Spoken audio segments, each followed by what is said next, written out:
Good morning, or good afternoon, or maybe even good evening. Whenever you're listening to this, it's fine. We're grateful. I'm Josh. Janine, our producer Janine, is here, and she is telling me that Dennis just got out of the jacuzzi and is drawing off. We have one here, and Dennis is a devotee of the jacuzzi, but he's going to be here momentarily.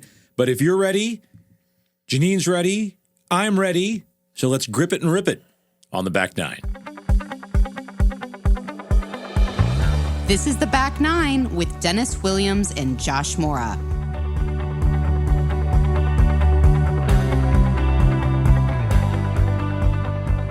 Dennis, my friend, it is good to be with you. There's nothing like a nice hot tub before a podcast. Yeah, well, you look relaxed. I am. You're still glistening a little bit, Hopefully I can which is nice. Hopefully I can stay awake. Sometimes I get a little sleepy after those, but we'll try to keep a little energy drink in hand, and we'll go from there. Yeah, was there a particular muscle issue that was bothering you today? Oh, Did my you hurt gosh. something I'm over on the weekend? back nine. I think So pretty it's sure all of them. every Yeah. single muscle hurts. Yeah. Hamstrings, back. Yeah, all of it. My rotator cuff's a little jacked up these days. What else? I don't know. We could just talk. We could probably spend a whole show talking about our ailments, right? That'd be really exciting. That for us, maybe. No, probably for no one. When we get the fitness guy on, which is going to be a future show, or the how do you take care of yourself, how do you work out on the back nine, we can discuss those things. So I was working out yesterday with Ben. You know Ben, right? Ben, yes, Ben, my daughter's longtime boyfriend. Who he's looks he's 6'5". He looks like a slightly skinny Jason Momoa. Exactly. Yeah. Well, he's a big dude. Yeah. Yeah, so it was, he can work out. Let's just put it that way. But I kept up with him for a 50-something-year-old. Bench pressing and all that kind of stuff. Like, why? You know me. Why did you try? Well, because it was, have you met me? Yes. I know. I mean, I know the answer to that. But I think the point is, right, on the back nine, we're no longer competing with our 25-year-old selves. We're competing with our 75-year-old selves because we want to, when you want to look like you do now at 75. Right. I think, I like to go to the gym, so I held my own. I mean, I wasn't Jason Momoa style, but I held my own, I think. Yeah. Good for you, and now you're paying for it, and I'm glad that jacuzzi helped. Well, speaking of things that are good for you, I think we should bring in our guest. We've had, in the first season and a half, a lot of old friends of ours, or of at least one of ours. This guest is a relatively new friend of mine, a guy I met a little less than a year ago, and who was a contact through my old gig. But he invited me to come out and have a drink with him when we were in Southern California, where he lives. And that conversation went really deep, really quickly. And it's one of those where you just know, right? There's a soulful kind of connection. So let's bring in Gary Goldstein. And fans at home, you'll know Gary. His name, at the very least. He is the producer of several movies that you know well. Pretty Woman, the Under Siege movies, the Mothman Prophecies, just to name a couple. He is an author, a speaker, and an all-around great guy. And Gary, it's so great to have you joining us here on the back nine. And I'm so grateful for our friendship and how it's already started. Well, likewise, Josh. Thanks. And Dennis, great meeting you. I'm really happy to be on the podcast with you today. Awesome. Really good to have you, Gary. Gary, I got to tell you, so Josh knows you really well. I was sort of thrown into this and very, very interested in your story. Obviously, I've looked back, and what's really going to connect you with our audience is you're a producer from Pretty Woman, a movie that certainly everybody on the back nine knows. Right. Maybe not everybody on the front nine, but all of us on the back nine. It's one of the more iconic movies of our lifetime, well known, and I'm sure you have some great stories. Just maybe share your favorite story, your favorite part of being a part of Pretty Woman. Oh, gosh, there are many. As I said to you earlier, every film that gets made is a miracle. There's so many moving parts. It takes years. This film was no exception. And I think my personal favorite part of this story is that we ended up against all odds, literally, with our dream cast. Because at the time, when I met Julia Roberts, she was 18. She had just done a film called Mystic Pizza, which friends great movie. They invite a bunch of friends. I was one of their friends in for what they call a friends and family. Before they lock picture, is there any criticism? How do we improve the picture, et cetera? And I went to this screening when the lights came up. I said, it's a perfect picture. I wouldn't change a darn thing. But that girl, I don't know her. She's Vivian in a film I'm developing. Who is she? And can you introduce me? So they did. Julia read the script. Her manager read the script. She attached. It was 3 years till we got it made. Wow. During which time, she had filmed a film for which she got Oscar nominated, which was Steel Magnolias, but the film had yet to be released. So America didn't really know her. Hollywood certainly didn't yet know her. So when I sent the script to The script was in the doldrums. I'd optioned it to an independent company. We're going to do it as an indie. It was a drama, not a comedy. Couldn't get it made, couldn't get it across the line. So I sent it as a writing sample to a senior executive at Touchstone, the sister label to Disney. And I said to him, look, this script is not available, but it's a great writing sample. You're going to fall in love. We'll come in next Tuesday and we'll pitch you 2 Disney appropriate stories because this one is about a working girl. It doesn't fit the label, right? 3 days later, I get a call saying, we want to buy the script. And I said, you read the wrong script. And it turned out they had, you can't imagine what's going on the other behind the curtain, right? So in this instance, Disney was ready to shoot What About Bob, which at the initially it was to star Michael Keaton, not Bill Murray. The deal blew up. They had no film. They had everybody, Gary Marshall, the director, a full production complement, the casting director, the line producer, everybody. And they had no film. And they looked at our script and said, we could potentially lighten this thing up and fill the gap. So we had this meeting. Usually you go and you meet with an executive, maybe an executive, an assistant, 3 people in the room, something like that. I walked into a meeting at Disney on that given Tuesday, and instead of 3 people, there were like 25 people. And it was the chairman of Jeffrey Katzenberg, the chairman of the studio, the president of the studio, Gary Marshall and his whole team, New Regency, the company I'd optioned it to, and their whole team. It was absolutely insane. So we settle down, and at one point, the president gives a long talk, and he finally says, look, on the Disney likeness scale, this is a 4, and we'd like it to be a 7. Can you make it a 7? Well, as you might imagine, I'd never heard of the Disney likeness scale, but I kind of knew what he meant. So I just scratched my chin and looked around. Everyone's staring at me and the writer. And I looked around the room, and I looked very thoughtful, and I started to nod. And I said, yes, David, absolutely. We know exactly how to make this a 7. And the room got jubilant. We leave the room, walking across the parking lot back to the car. Young writer, he looks at me and he says, what just happened? And I said, you just made your first big studio deal. Be happy. But Disney did not want Julia because she was an unknown. And she's the romantic comedy. It's always her story, right? They wanted a star. Basically, we started casting. They were going after, oh my gosh, Michelle Pfeiffer, Molly Ringwald, Daryl Hannah, any name of the day. And they were screen testing and having auditions or meetings, depending on the level of the talent. And the same thing for the guy. Richard Gere had passed on the script twice already. He was not interested. He likes darker fare. So anyway, I thought, this is impossible. This film's and I'm watching these auditions and I'm dying inside. Like, this film is dying. I'm dying with it. And long story short, I asked the studio to play one more run at Richard Gere, because up until now, I've never had a major director, a major studio, and a big checkbook. Let's try it. And we did. We offered him a nice amount. And finally, he actually came around and he said, maybe. So we thought, okay, we got a maybe. So I said to Gary, you got to meet this actress, this young actress. You don't know her. Nobody knows her. She's perfect. And I'm going to give you one warning and one condition. The condition is that you've got to meet her alone, just the 2 of you. I can't be there. No one, it's just you and the girl.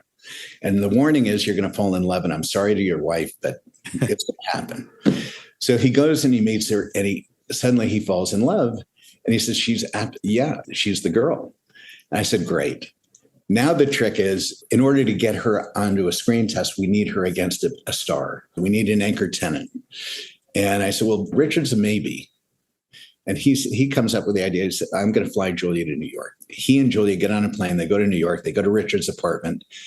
And as soon as they enter, Gary introduces them. And he, in his just fabulous way, old country boy with grass hanging out of his mouth, says, oh, shit, I got to go make a call. He walks to another part of Richard's apartment, leaves them alone to bond.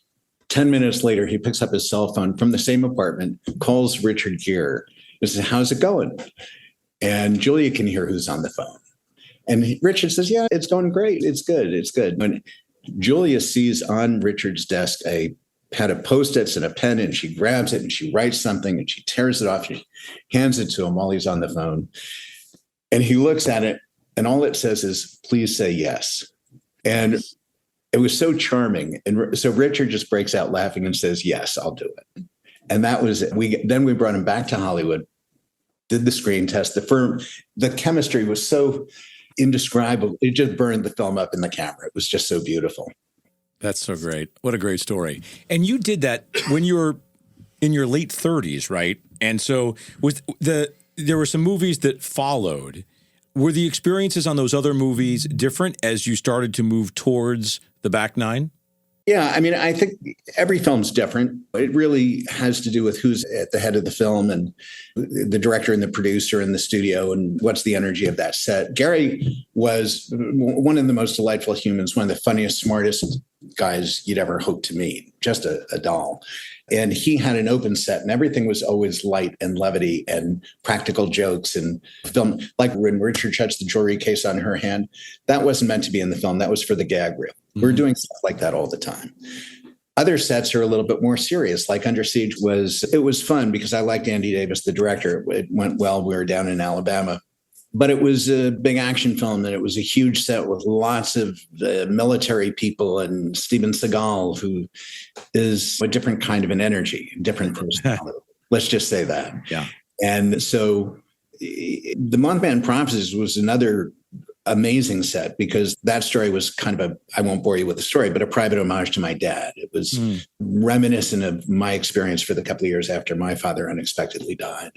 And so, yeah, they're just as different as night and day. You can't really compare films, but I would say that the most joyful set and the one that I appreciated in a sense that experience the most was Pretty Woman. But the Mothman's an emotional favorite of mine too. So it's hard to compare your kids.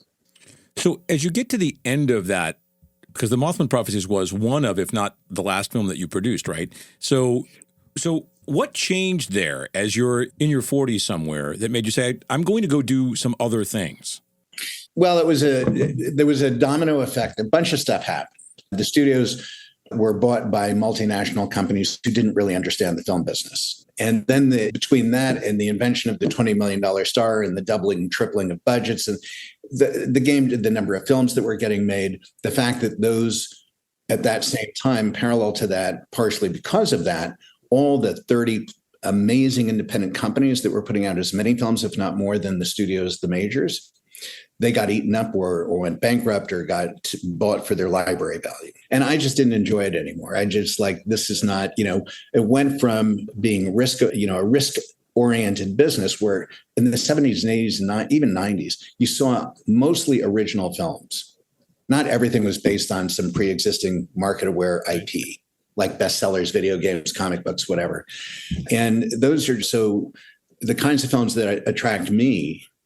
I didn't see a big opportunity to get those made in any significant way going forward. So I decided to take a walkabout. In general, yeah, Hollywood's just, it was the changing landscape that is Hollywood. We'll be right back. Friends, I want to tell you about a really exciting company called Peat Learning. Peat is dedicated to helping organizations of all sizes optimize their training initiatives. They specialize in enabling the development of AI-powered courses, which can then be tailored for all kinds of corporate training needs. Peat Learning offers a suite of customizable and extremely cost-effective solutions that enable companies to deliver personalized workforce learning to their employees. Put simply, Peat is an indispensable partner for any evolving company. So visit Peat Learning at peat.com. That's PETE.com. If you need a benefit auctioneer for your next fundraising gala, hire Eric Goodman, who's broken fundraising records all over the country. Josh and I have known Eric for over 30 years, and he's one of the most passionate, energetic, and hardworking people we know. Eric's consulting strategies and successful fundraising techniques is why he raised $1 million in 10 minutes at a recent event. Visit yourfundraisingteam.com to see a video of his work, testimonials, and then book with Eric today so your nonprofit can have a record-breaking night. All right, back to the show.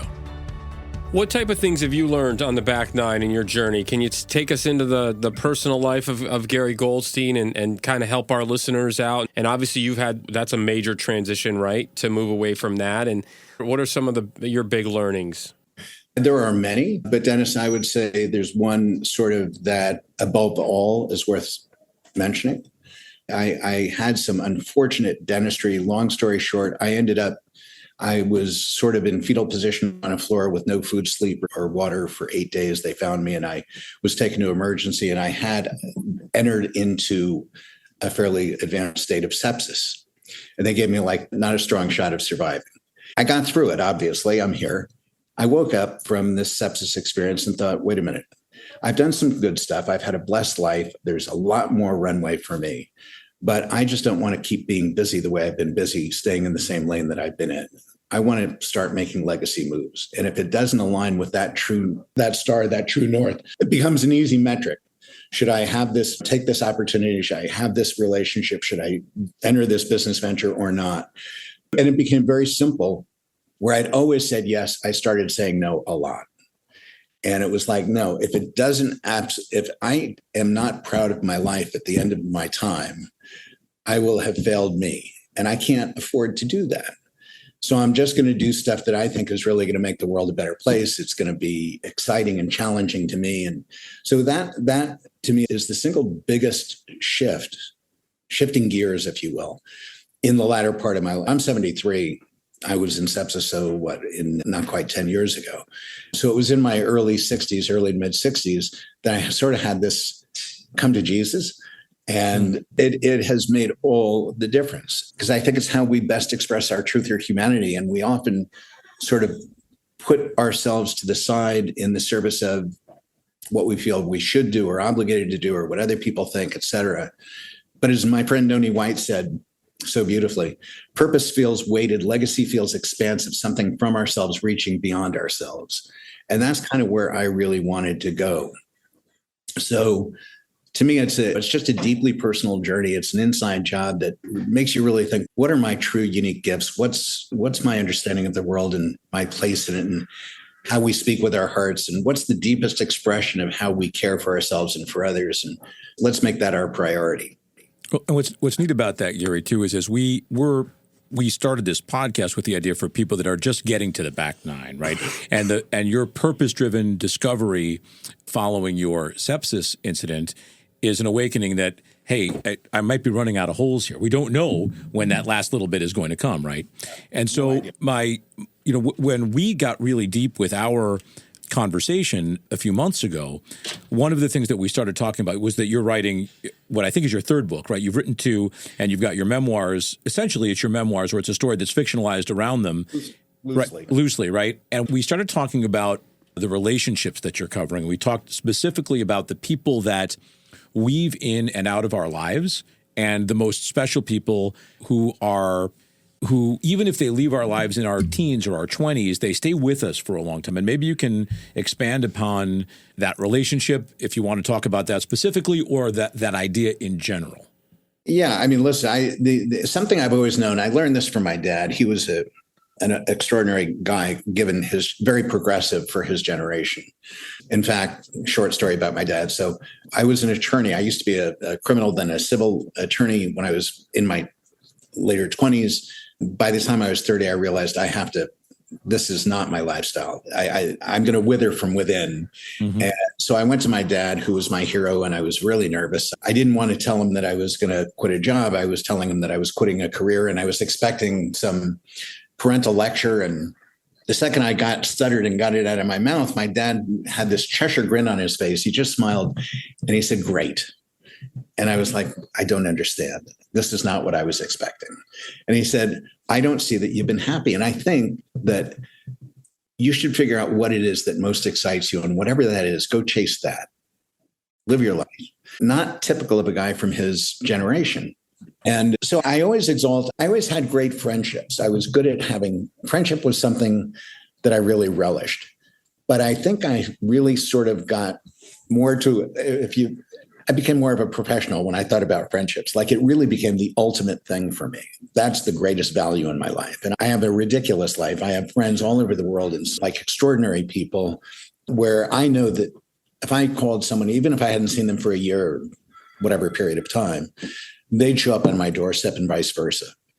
And to me, that's really partly the measure of my life, is the caliber of these people, their hearts, and the depth of our relationships. And it's a parallel to the work thing. There's a wonderful, pardon me, losing my voice. There's a wonderful quote. Ben Kingsley, the actor, actually said this. He said, somewhere in your career, your work changes. It becomes less anal, less careful, and more spontaneous, more to do with the information that your soul carries. And I think that if you carry that across all lines, not just work, but if you just allow yourself to go there, right? And build friendships no different than you would make choices about what you're going to do with your precious time, you can't help but enrich your life. I think that's right. And I know that's right. And it's certainly a thread on which we connected previously. Does it apply specifically not only to friends, but also to loves and to romance and trying to reconnect or carry the positives of maybe some of the regrets of love's past? Yeah, listen, I don't have a lot of regrets. I think there were some things I would have considered regrets in the past. Now I see them as valuable experiences. I think the answer to your question is really simple, Josh. Absolutely, yes. I mean, I think it's an equal opportunity mindset, whether you're talking about a romantic relationship, intimate friendships, workplace experiences. I don't see that I've never understood that there's a distinction between those. How you live your life is how you live your life. And what you care about is what you care about. And I care about people. I want to celebrate the people in my life. I want to uplift them. They do the same for me. It's not that we don't have difficult days or challenges in our life. Sure, of course. I don't have anything to complain about because I think a lot of it's just attitude. But I think it's like when you and I met. We didn't know each other. We were at a certain stage of life. We went and we had a meal. I think really maybe the greatest salve is curiosity. Yeah. And I think if you exalt one value, I mean, there's so many great values, so it's hard to say. But I would say if there's one thing that has been my key personally, it's I feel like I've become an elite athlete for Team Curious. And that has driven me to be other focused and to ask a lot of questions and to nonstop learn and research. And I'm always searching for the new, for the challenge, for something that I'm not excellent at so I can figure it out. And I do that in relationships. Like, how do I elevate this relationship to the next level? How do I care more? How do I ask better questions? How do I really understand the truth of who the other is, right? And it's really it's almost childlike. We've heard that. I mean, that's like a common theme for our show. In fact, one of our first episodes, we talked about the most important thing when you get back into the dating world, right, in the back nine, and that is you already know enough about yourself, right? And the person's going to ask you questions if they want to ask you questions about you. But you want to find out, and this isn't just dating advice, to your point. This is, I mean, the special thing at our age is to find out more about the other people that are around us. Be more curious. I consciously try to do that because I think I was always the other way. I was like trying to sell myself, and I think on the back nine, I'm selling myself less and trying to find out more about other people. And I think that's just such good advice, Gary. I mean, again, it's a common theme throughout our seasons on this show of people doing the right thing on the back nine. I think that comes from a very thoughtful place. Yeah. And I think it's a natural thing. I mean, it's one of the great gifts of the back nine, what you call the back nine, is we get to lay down some of those earlier modalities, right? Our ways of being. So I forget, it's the classic, the athlete, the statesman, you get wiser and you get more humble and you get more porous borders as you age. And it makes life really rich if you stay true to that. And it's interesting because I'm a big fan of Brene Brown. And she talks about, obviously, a social scientist and researcher and a brilliant woman. And for years, she was not a big name, not publicly known, until she got on a TED stage. And she walked her talk. She talks about vulnerability a lot, but she wasn't until then as a speaker vulnerable on stage. And she gave a talk that was deeply vulnerable. And overnight, she became beloved. And I think that there's something interesting about that concept. It's one thing to say, I'm going to be vulnerable, but that can also be expressed in how we approach other people. Like the questions we ask one another can get a lot deeper, a lot quicker, a lot more thoughtful, a lot more meaningful. There's more meat on the bone, right? If you're willing to get a little bit naked with people and show what you care, how much you care by asking the right questions. So I think vulnerability, curiosity, these things are the gifts that we refine later in life. Well, Gary, I'm so grateful that you were willing to get vulnerable with me in our new friendship. And it's hard at this age, at all of our ages, to make new friends, right? But you were open to that, and I was open to that. And I'm just thrilled that we have become friends, and I'm thrilled to continue that, and thrilled that you joined us here. There was so much sage advice here for our audience, and I really appreciate your spending some time with us. Josh, it's entirely mutual. And Dennis, lovely to meet you. Thanks, Gary. Nice to meet you. Right. Thank you, my friend. Guys, bye-bye. And Dennis, we didn't even get into what Gary is doing with NASA, which is how we met in my old role, in my old gig, as a content for a big NASA celebration as they move into NASA 2030 and 2040, which is really interesting also. But so many good takeaways there. And it's neat to hear it from the perspective of someone who was a little bit older than us and had a life-defining incident in between where we are now and where he is. But among the things that I want to take away with this, you're always talking about, and you're right to do this, start with yes, right? And for him, curiosity, we start with yes, but learn yourself. Know yourself well enough to be able to say, okay, I did yes on the curiosity, I wanted to explore that, but no, that's not for me. Right. I think that's great. I think I always say start at yes, but by doing that, you say what's yes for you, which means there's going to be no's. That's right. Right? Like that's if right. you're saying yes for what's right for me, then there has to be no's, right? So that's what I think. Things that you are non-negotiable at this point, right? You get to that point. So I think that's and legacy, right? I mean, how many times have we heard that resume versus eulogy? He basically said that, yes, which we've heard before. Front nine is all about his portfolio of movies, and the back nine is what's my legacy. I mean, that's pretty profound too. Yeah, and you think about his life, right? Started as an attorney, then was an A&R guy at Columbia Records, then produced movies, then became an author and a speaker, and is now finding these kinds of projects like NASA, any place his curiosity takes him. So if you're sitting there at home or in your car or on your walk listening to this podcast and you're thinking, I don't know what I'm going to do next, that's okay, right? Ask questions so that you can figure out, yeah, that's an interesting thread to explore. Or instead of turning right like I always turn down this path, I'm going to turn left and see what's down that road. Right. And I'll give you one more thing, and I'm sure we'll get into this on another show. I don't want to get into my personal health scares. Yeah. I'm sure we'll talk about those at some time, but I have had my share. It is life-changing. It does change your perspective on things. And unfortunately, I mean, if I was going to give anybody advice, don't let it take that. Yeah. Don't let it take a health scare to have you be more curious and change the way you look at the world and realize how short a time we're here. So I've lived that a little bit. And again, like I said, there's got to be a whole show probably at some point to that. But he brought that, I mean, he almost died. You get sepsis at that age. I'm sure that there were a lot of people that thought he wasn't going to make it. And you get out of that and you realize, holy cow, I've got this window left. What am I going to do with it? Yeah. Well, it's great advice for anybody who is where we are in life. And very grateful that he was able to spend some time with us and impart that advice on a really interesting guy who's had a very interesting life. We are Dennis and Josh. We are the Back Nine Podcast. So grateful that you were with us today for this. And we'll see you next time on the Back Nine. We're really happy that you could join us today on the Back Nine Podcast. And we're really trying to build a community. Yeah. So please not only listen, subscribe, follow us, download, share with your friends that you found something in our community here. We really, really appreciate everybody who's downloaded even a single episode and shared the time with us. We know your time is valuable. Please also give us a 5-star review if you can. Thanks so much. So I've mentioned Three Bridges Consulting. What they do is they market your company. They lead the creative. They find the audience. What they produce, commercials, social media content, possibly even documentaries. It's long form, it's short form. One recent success story, working with a home services company in Chicago, a company that refaces cabinets. They launched a campaign in January.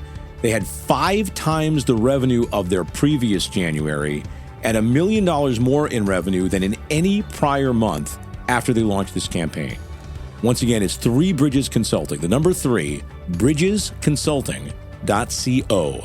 The Back Nine is meticulously curated by Janine Stella and recorded at Pixelworks Studios in Delray Beach, Florida.